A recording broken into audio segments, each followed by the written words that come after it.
high side. Murphy shooting, save a rebound on the view.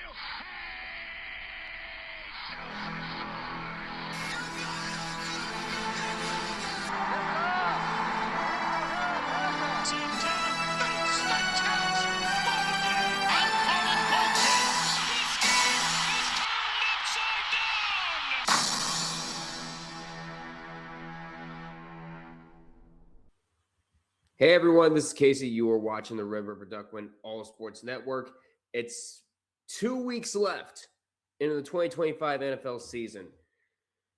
First off, I just want to say Merry Christmas to all of you and very happy holidays to all of you. And let's see if we could end the 2025 portion of this NFL season on a very high note. And it seems like we will because there's 4 eliminations left. We still have 7 divisions to decide and a whole lot more chaos yet to rear its ugly head. But let's go ahead and get into it. We have 16 games and let's see what's going to happen because I don't know what's going to happen, even though I've kind of been on fire when it comes to predictions as of late. But let's go ahead and get into it. Let's start off with an NFC East Tank Bowl. And by Tank Bowl, I mean not really necessarily, but one that's worthy for Netflix. Let's look at the Dallas Cowboys taking on the Washington Commanders. When the Cowboys made the trade for Quinnen Williams back in November, the defense seemed to get a spark for a few weeks, and now the spark is gone. The Cowboys have had one of the worst defenses in the NFL all season, and their defensive failures were rearing their ugly head against the Chargers as they gave up 452 yards of offense. And the Cowboys' offense is usually good enough to keep up in a shootout, but Dak Prescott and company were nowhere to be found as they totaled just 129 yards in the second half. And it was just full of letdowns, including 2 failed fourth down conversions when the game was still within reach. And you were already eliminated when the Eagles won, but let's be real. This season has been a long lost season for this Dallas Cowboys squad. And you could say the same thing for the Commanders, but the problem is they actually gave the Eagles a fantastic first half. In fact, the Commanders actually led the game at halftime. However, Josh Johnson entered the game due to an injury to Marcus Mariota early in the third quarter. It was pretty clear that Washington was not going to have the firepower to hang around for another half. The offense sputtered, just 57 yards in Washington's first 4 possessions in the second. And the Commanders' defense was on the field for 18 minutes, 53 seconds in the second half, and whittled down during the fourth quarter where Saquon Barkley ran for 76 of his 132 yards the whole day. The Commanders are 4-11, and they're still playing hard for Dan Quinn, but right now, they just don't have the talent to get them over the hump. And I think it's going to rear its ugly head. I'm going to say that the Cowboys take out the Commanders in D.C. And just like some Vikings fan in North Dakota said, the Vikings do have a chance to eliminate the Lions. And the Lions will be eliminated if they lose to the Vikings. But if they win, they could still be eliminated if the Packers beat the Ravens.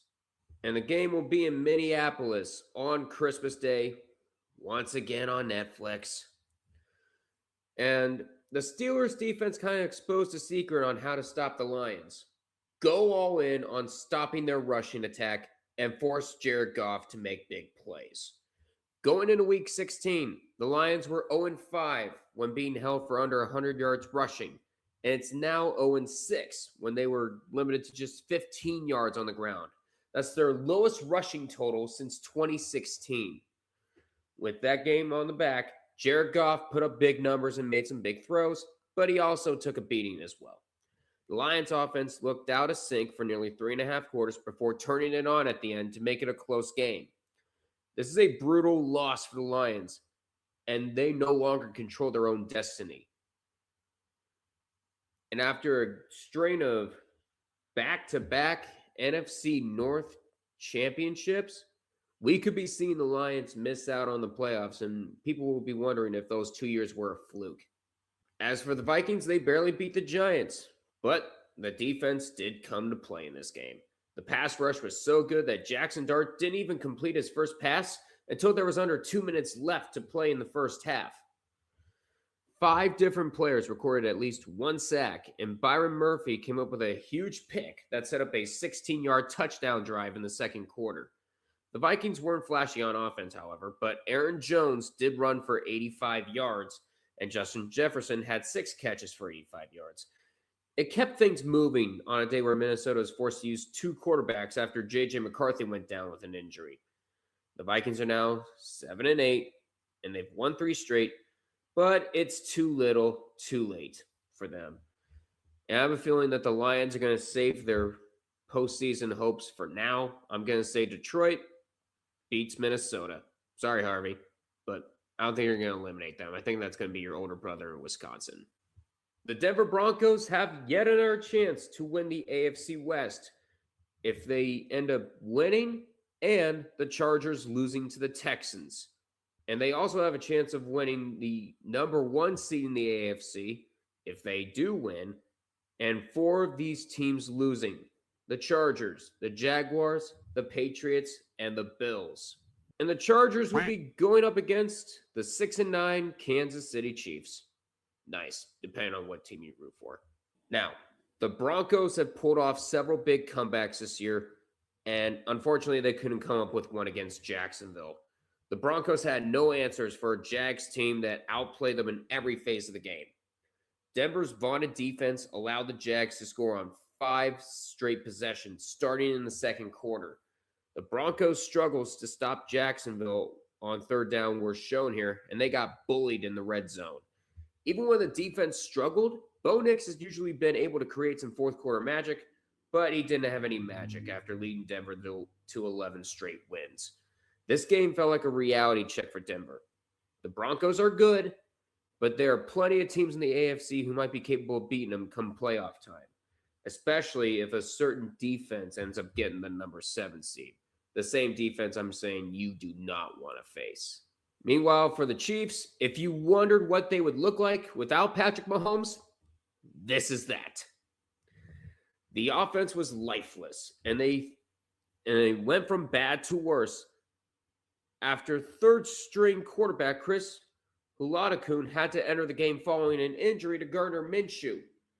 This was a meaningless game for the Chiefs, and they're simply not used to playing meaningless games, and it showed here, as you've potentially screwed up the Tennessee tank, but I don't think anybody in Tennessee would care.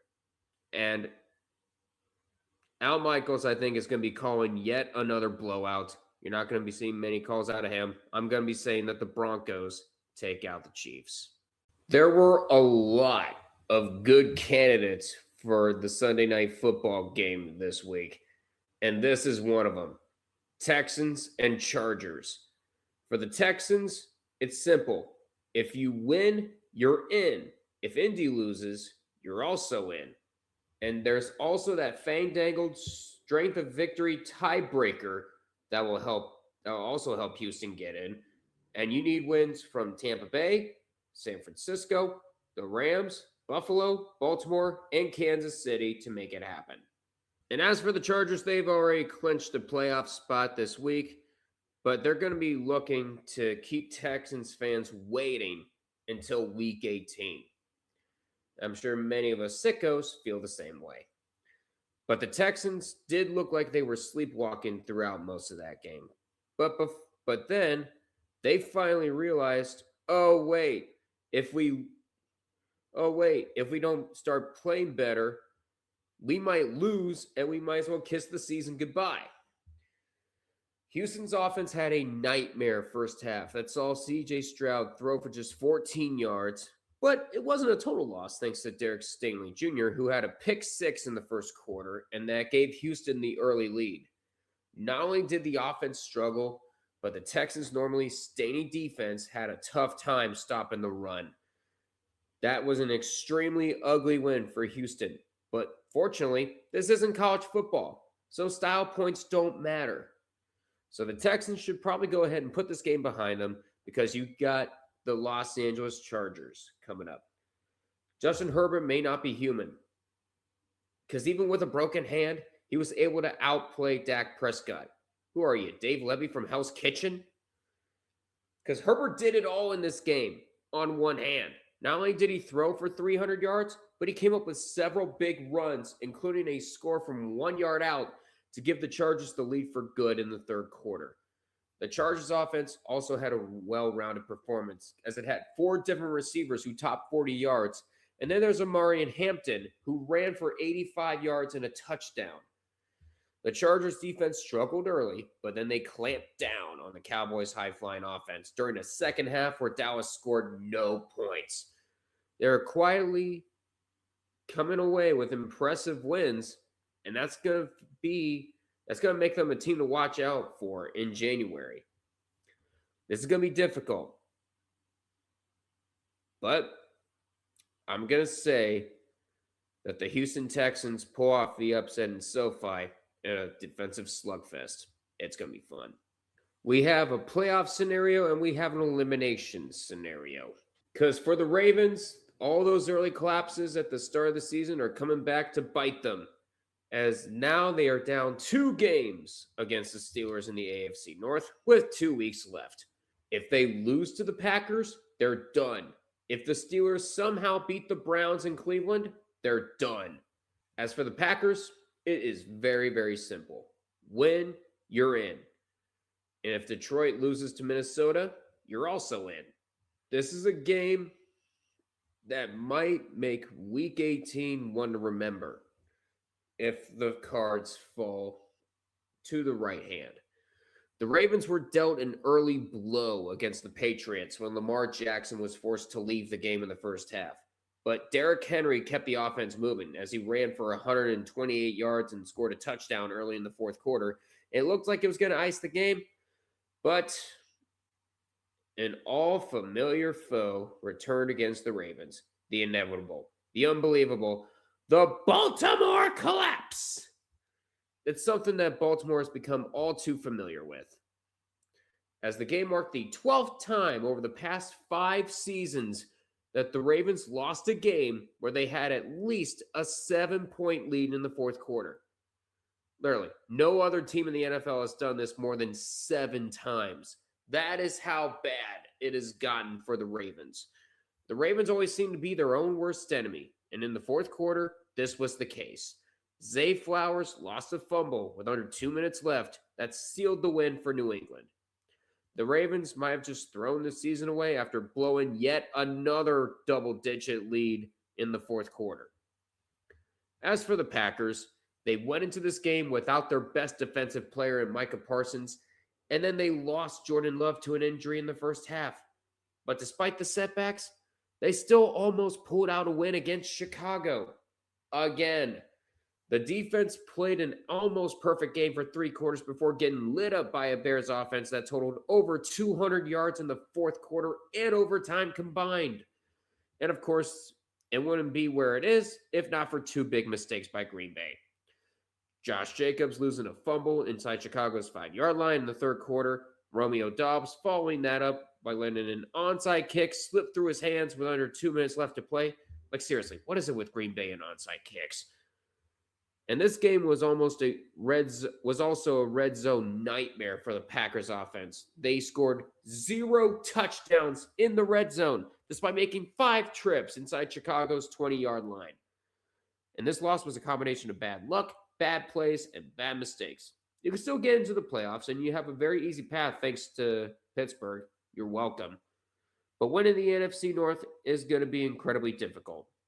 And you now gifted your rivals the opportunity to do it. Nice job. But I still think you should be able to make the playoffs here. I'm going to say that the Packers take out the Ravens. We have 2 division leaders in this next matchup, one of those being Seattle. And they can actually clinch the NFC West, a very tightly contested NFC West, I might add, if they win and if both the Rams and the Niners lose. And They could also get the number one seed in the NFC if they win, and the Rams lose, and God forbid it happens, the Bears and the Niners tie. And thanks to Carolina's win over Tampa Bay, they are now on top of the NFC South, and they can actually win the NFC South if they win and Tampa Bay loses. They took different paths to get to the same destination. And since the start of last season, Sam Darnold has come up short in almost every big game he's played in. But you could throw that narrative out of the window with that big Thursday night win over his kryptonite, the Rams. And he did throw 2 interceptions, but he made up for that by throwing for 144 yards and 2 touchdowns in the fourth quarter and in overtime. And he also made an incredible clutch throw to Eric Saubert for the 2-point conversion to win it. But for the Seahawks defense, you need to find a way to stop giving up 581 yards. Turning the ball over 3 times is also a concern for the offense. But doing both of those things and still winning against one of the best teams in the NFC, that should give you guys some confidence headed into January. And as for the Panthers, they're for real. If you take one thing away from their game against Tampa Bay, that should be that. The offense may not wow you, but they can still make big plays, like the 6-yard pass from Bryce Young to Jatavion Sanders on 3rd down that gave Carolina the 2017 lead in the 3rd. The defense wasn't dominant, but it kept making clutch plays, and nothing was bigger than Lathan Ransom's 4th quarter interception that gave Carolina the win. The Panthers are 8-7, and they haven't gotten a chance to play many big games this late in the season over the past few years, but they have an opportunity, and they took advantage of it. This is also an impressive team that could now win the NFC South for the first time since 2015. So look out. We got ourselves a good one here. And this is in Carolina. Anything can happen on any given Sunday. But I'm going to say Seattle takes out the Panthers and sets up a very bright showdown heading into Week 18. Next up, we got the Arizona Cardinals taking on the Cincinnati Bengals. Going into Week 16, the Cardinals had 8 one-score losses this season. So it's only fitting that they added one more for their final home game of the year to show the fans that they really appreciate the effort. And the team just makes too many mistakes, from the quarterback to the kicker to the defense. The Cards have just had problems all over the place. And the defense had 2 big issues. You couldn't stop Atlanta in the red zone. You couldn't tackle Bijan Robinson worth anything. And offensively, Jacoby Brissett struggled to connect with his receivers, completing just 51.7% of his passes. The Cards also didn't get any help from Chad Ryland, who ended up missing 2 field goals. This is the most Cardinals game this year. Another one that's winnable and always finding a way to lose. And as for the Bengals, it took them 16 weeks and 16 weeks too late. But they finally found what happens when the Bengals offense and defense both play at a high level in the same game. They destroyed their opponent. And the Bengals offense is normally very good when Joe Burrow is under center, and that's the case here. Burrow toyed with the Dolphins defense on a day where he was nearly flawless, throwing for 309 yards, 4 touchdowns. And they could have been higher, but he was taken out in the fourth quarter, but the damage was basically already done. Chase Brown had his most productive game of the year with 3 touchdowns. And defensively, they forced 3 turnovers in what was one of the best performances this year. The game was also a taste of what the Bengals could have been doing this year. But the reality is they're 5-10, and they won't be playing any important games in January because this effort was too little, too late. But I'm going to say that the Bengals win in, you guessed it, a 1-score game. Never thought we had a chance to say this at the start of the year, but the Steelers do have a chance to win the AFC North. If they beat the Browns in Cleveland, which is something they haven't done in a couple of years, they're in.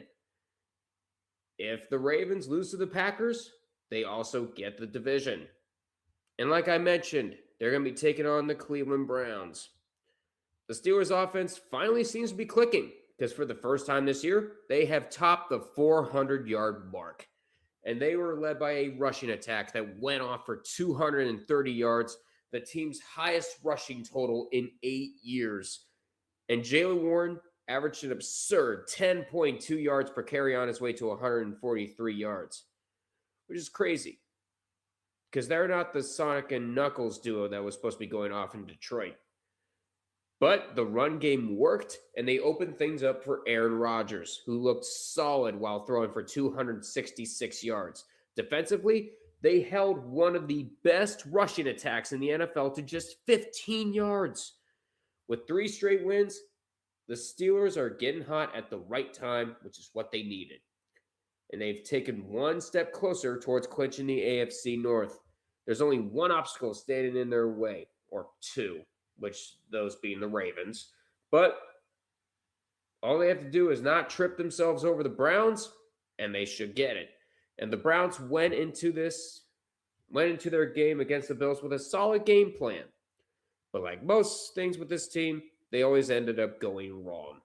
For one, Shedeur Sanders threw 2 picks, but only one of those was his fault. And those 2 picks led to 10 points for Buffalo.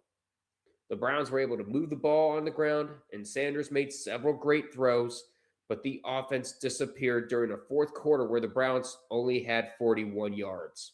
Defensively, the Browns did a great job in shutting down Josh Allen, who just had 137 yards. And on special teams, the Browns botched a field goal attempt just before halftime with a very bad hold. And that might have been the difference in that game, because the Browns have 6 losses this season by 1 score or less. But this is a year that could have been way different if they were able to make a big play or two when they needed it the most. Like we'd be talking about the Browns potentially knocking off the Steelers. But that's not happening. I'm going to say that the Steelers win in Cleveland for the first time in an age. But we'll see what happens. We have another division championship on the line here. The Jaguars can get the AFC South if they beat the Colts, plus Houston losing to the Chargers. Meanwhile, for Indy, a season full of promise could go down the drain if they lose here or Houston wins. And keep in mind that fandangled strength of victory tiebreaker is also in play. Now, if you're not seeing Jacksonville as one of the best teams in the AFC, you really need to. Because this was a statement win that they had over Denver, in Denver. And they dominated the Broncos in almost every aspect. Trevor Lawrence, who looks totally revitalized in Liam Cohen's offense, he had the best run of his career here. He threw for 279 yards, 3 touchdowns, and he now has 12 touchdown passes and no picks in his last 4 games. The most impressive part is that Lawrence put these numbers up against the Broncos defense that has been one of the best in the NFL all year. The Jags got a surprise performance from Parker Washington as he went off for 145 yards on just 6 catches. But one reason that the Jags offense has been so difficult to stop is because Trevor Lawrence is a team player. Washington was the 5th different pass catcher over the past 5 weeks to lead the team in receiving yards. If you're looking at this 11-4 Jags team and thinking they're not a Super Bowl contender, you are dead wrong. And that speaks very bad news for the Colts. On the second start of this season, 44-year-old Philip Rivers looked a lot more comfortable. However, the main reason why they are where they are now is because of a defense that couldn't stop a mild breeze.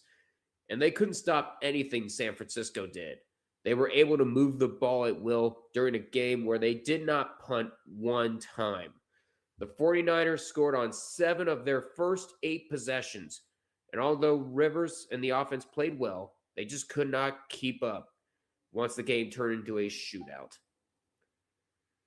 The Colts were once 8-2, and now here they are, their season on life support after suffering 5 straight losses. And I think there's going to be a mercy killing here. I'm going to say Jacksonville takes out Indy and sends them to the glue factory. Tampa Bay is looking to save their season, and they can do that if they do win here. But if they lose and Carolina beats Seattle, then they are done. And they will be traveling to Miami to take on the Dolphins, who basically had their season already killed. For the Buccaneers, they have a Baker Mayfield problem. He was one of the top quarterbacks in the NFL through the first half of the season, but he's now fallen off over the past few weeks. And in week 15, he threw a fourth quarter pick that allowed the Falcons to get back into the game. And against the Panthers 1 week later, he threw away any shot at winning when he threw another pick with under 1 minute left. And when the Bucs are good, but they're not good enough to overcome Mayfield's mistakes. They're now 0-7 this year when he throws at least one pick. And this was not all on Mayfield. But he's going to have to be better if the Bucs want to make the playoffs. But the only upside is that they still have a simple path to the division title. If you win your last 2 games, then you win the NFC South. But the first hurdle that stands in the way is the Dolphins, who had a rookie quarterback make his first career start. And Quinn Ewers did not get the help he needed, nor from his offense or his defense, as the defense got torched by Joe Burrow and Jamar Chase. And once this game turned into a shootout, there was no way it was going to be possible for Quinn Ewers to keep up. The Dolphins are 6-9, and they have nothing to play for after being eliminated back in week 15. And they did play like a team they had nothing to play for. And if you want to play spoiler, you can't do that.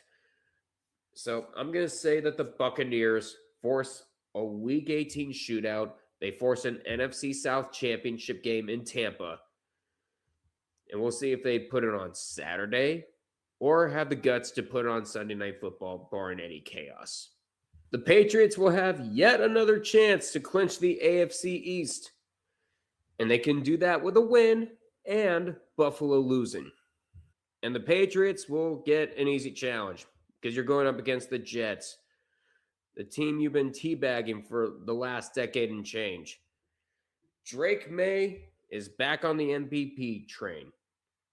Don't listen to what Tyler TNTT has to say, because after struggling against the Bills last week, May bounced back with his first 300-yard performance of his career. The Patriots rookie quarterback threw for 380 yards. He had his way with the Ravens defense. He dissected Baltimore's secondary, and he was at his best during a fourth quarter where he went 12 for 14 with 139 yards and a touchdown. Stephon Diggs, who had been pretty quiet over the last month, exploded for 9 catches and 138 yards. However, the Patriots struggled to stop Derrick Henry, but the defense more than made up for it by forcing 2 turnovers, including the game-clinching fumble recovery by Marcus Jones. This was a very good test for May and the Patriots, and they passed. And they can now clinch, and now New England is back in the playoffs after 3 seasons of missing out, and they can be back in the AFC East throne. God help us all. And for the Jets, they had a second career NFL start for Brady Cook, and he never really had a chance. The Jets rookie quarterback was under siege all game, and he didn't show great pocket awareness on the day where he was sacked 8 times. He also got no help from a Jets rushing attack that totaled just 64 yards.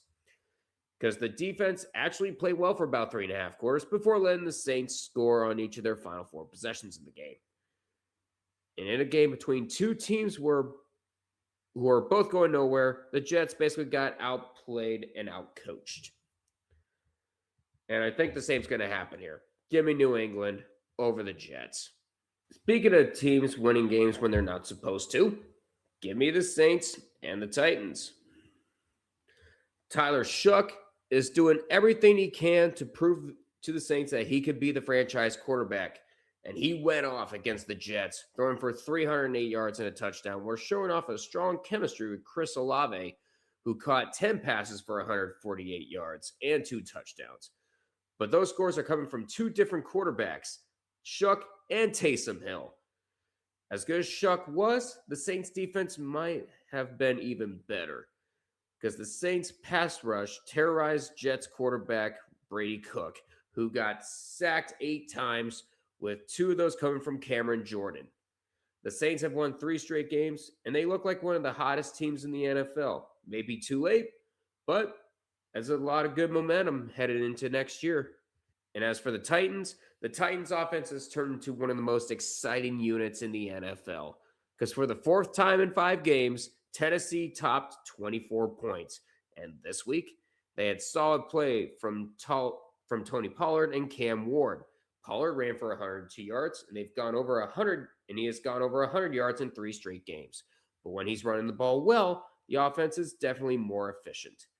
And as for Ward, he made several big-time throws, including an absurd 30-yard pass from Shamir Dyke in the 3rd quarter.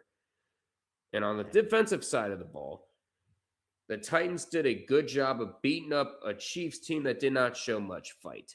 The defense recorded 4 sacks, while also adding a safety in the first half. And at one point, the Titans looked like the worst team in the NFL, but they have improved immensely over the past few weeks. It may not be enough to get them out of the bottom 5, but it's still good enough, and that's all they want in this year. So, in a battle between 2 teams destroying their tanks, I'm going to say New Orleans is going to come out on top, because we got ourselves 2 very exciting teams in the near future.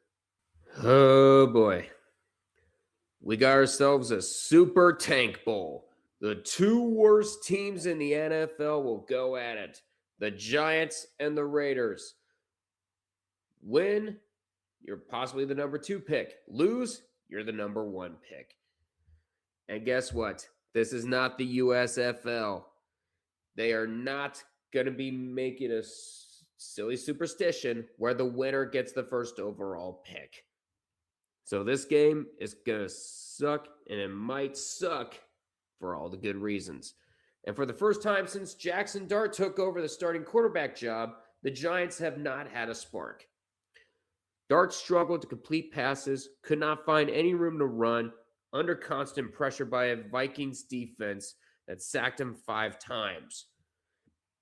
And the defense kept the game close with an impressive performance that saw Tyler Nubin return a fumble for a touchdown in the first half. But when your offense only scores 6 points, you're not going to win many games in the NFL. But the only silver lining for the Giants is that they still have a chance to earn the number 1 overall pick in 2026. And for the Raiders, Pete Carroll is an old-fashioned coach who loves to win football games by running the ball and playing defense. And that formula almost led to one of the biggest upsets of the year. The Raiders' rushing attack took off behind Ashton Jeanty against the Texans, and they somehow gashed his way for 128 yards and a touchdown against the best defense in the NFL. Jeanty also added a huge 60-yard touchdown reception, too. And it accounted for 188 of Vegas's 315 yards in that game. Now, defensively, the Raiders forced 4 3-and-outs, but even that wasn't enough. Because in his return to the field, Geno Smith made one huge mistake with a pick 6 in the first half, and it proved to be costly. And so, with that in mind, I'm going to say that the Raiders take out the Giants and win. As for the Giants, I think you're going to get the first overall pick. So 5, you might have a bright future. And you don't have anybody in the front office that could possibly give you another heart attack. Or a throwing chairs moment. Or a twisted team moment. Both of these teams are in the playoffs. One already clinched the division. The other is fighting to stay in the division. And we have the Philadelphia Eagles taking on the Buffalo Bills. For the Eagles, they look like they're getting their swagger back. For the second straight week, the defending champions bullied a lesser opponent, and the more encouraging thing for the Eagles is that Saquon Barkley is starting to look like Saquon Barkley. He topped 100 yards for the second time in 3 weeks with 132 on the ground against Washington. Jalen Hurts didn't put up any eye-popping numbers, but he got all his key players involved. A.J. Brown had 9 catches for 95 yards, and Devonta Smith added 6 for 42 yards and a touchdown, and he made a lot of smart throws. The Eagles' biggest negative came on special teams, because not only did they fumble away the opening kickoff, Jake Elliott is starting to tank as he missed 2 field goals.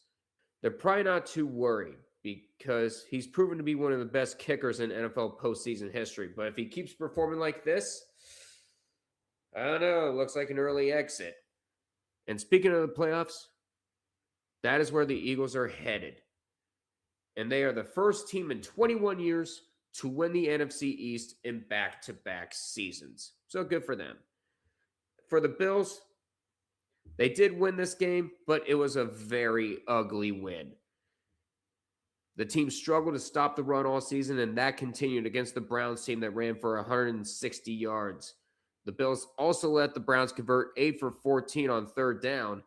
And offensively, James Cook carried the load with 117 yards, but 100 of that came in the first half. Even Josh Allen struggled. The Bills were good enough to beat a bad Browns team, but if they play like this in the postseason, they could be a quick exit, even losing to the Steelers in the first round. And that might be a bit of a big concern if you're Buffalo here. But I'm going to say, this is going to be tough. I'm going to say that the Eagles take out the Bills in Orchard Park and give the division to the Patriots. Help. Okay, this game is worthy of Sunday Night Football. It features the Chicago Bears, and they actually have a chance to clinch the NFC North if they win or if Green Bay loses to Baltimore. And they are going to be taking on San Francisco, who just made the playoffs, but they could still win the division, and they're looking to keep their division hopes alive. For the Bears, they got outplayed for the first 3 quarters, but they managed to make the big plays when it mattered most. Hey, kind of seems like the Bears all season. Caleb Williams threw for just 107 yards in the first 3 quarters, but he then caught fire during the fourth quarter and in overtime, throwing for 143 yards and 2 touchdowns, including the game-winning 46-yard touchdown pass to DJ Moore in overtime. The game had a playoff atmosphere, so Williams' ability to come through in crunch time has the Bears feeling a lot more confident about their chances of winning a few games in January. And it wasn't just Williams that made this comeback possible. He had plenty of help. Josh Blackwell recovered an onside kick late in the game, and Ja'Day Walker made his first 2 catches of the season, including that touchdown with 22 seconds left on 4th and 4 in the fourth quarter to tie the game. The Bears have 2 strong wins over the past month against Green Bay and Philly, and that should give them plenty of confidence if they're going to beat anyone going forward. For the 49ers, when Brock Purdy is cooking, the offense is almost impossible to stop. And they were definitely cooking that Monday night. Purdy put on a surgical performance that saw him become the first 49ers quarterback in 31 years to throw 5 touchdown passes in a game. Purdy kept the Colts defense guessing on a night where the 49ers had 6 different players who finished with at least 20 receiving yards. Purdy wasn't the whole offense, though. He got plenty of help from Christian McCaffrey, too, as he had one of the biggest games of this season on the ground with 117 yards. The only concern for the 49ers is that their defense got diced up for 277 yards by a 44-year-old Phillip Rivers.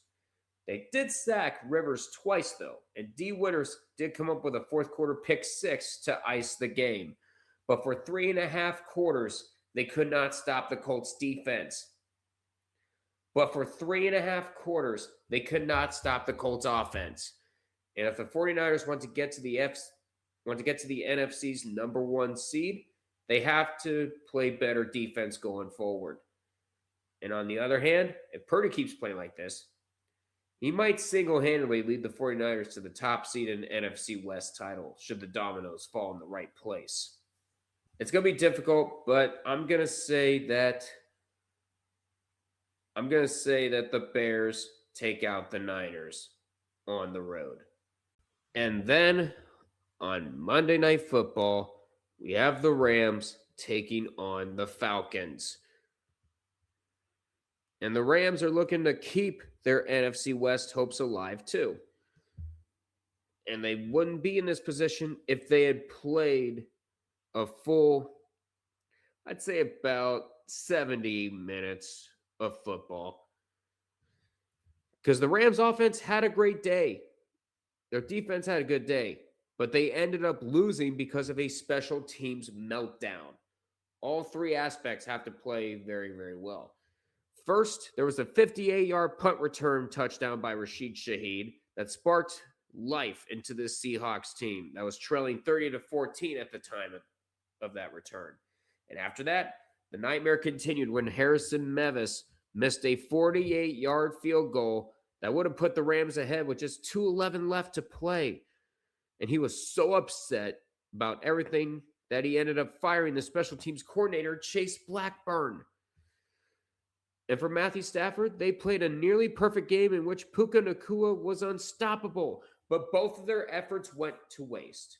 The defense did give up a game-winning touchdown in overtime, but it's hard to fault a unit that forced a turnover along with 2 3-and-outs when the game was on the line in the fourth quarter. This is a very painful loss for the Rams, and it's now going to be playing on the road in the first round of the playoffs. And when the Falcons' offense is at its best, it's usually because Bijan Robinson has the ball.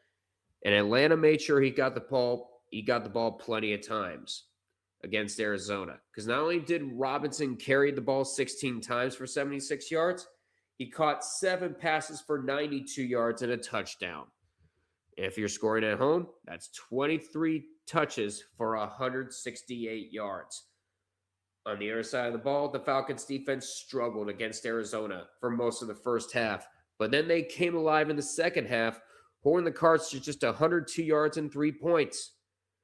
The Falcons are now 6-9, nice, and they've won 2 in a row, which just might be enough to save Raheem Morris's job, unfortunately. But I'm going to say that the Rams bounce back on ESPN and force the Seahawks to win it in Week 18. But that's going to do it for me. Thank you guys so much for watching. Please feel free to like, comment, share this with your friends, and of course, subscribe to the Red Rubber Duck Win All Sports Network. I plan on going live for the Steelers and Browns, my final Steelers stream of 2025, and my final stream in general in 2025. I look forward to seeing you guys very, very soon. And until we meet again, I will see you all in the next one. Take care, y'all. And happy holidays, Merry Christmas, and a Happy New Year.